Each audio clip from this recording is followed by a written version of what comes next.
Naghain rin ng kanilang kandidatura ang mga personalidad na may makukulay na storya sa ikalawang araw ng paghahain ng Certificate of Candidacy sa Commission on Elections. Kung sino-sino ang mga ito, alamin natin mula sa ulat ni Ria Fernandez. Sa mga panibagong naghain ng Certificate of Candidacy, pamahala ang pamumunuan ng may kapal ang bit-bit na plataporma sakaling palaring maupo bilang Pangulo.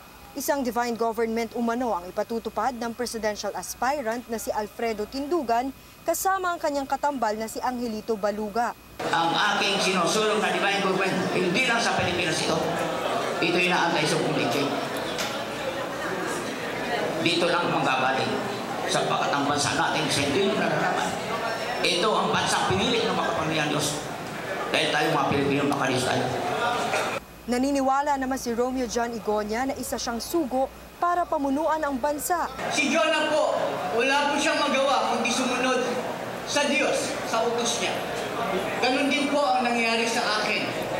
Wala po ako talagang magawa kundi sumunod sa kagustuhan ng Diyos. Nais namang buwagi ni Marita Arilla ang Kongreso upang tuluyan na raw mawala ang PDAF. Ito ay sa pamamagitan ng pagkakaroon ng gobyernong may unlimited at absolute power mula sa Diyos. Everything comes from Him, nothing comes from me. It's going to be from Him to me and to you.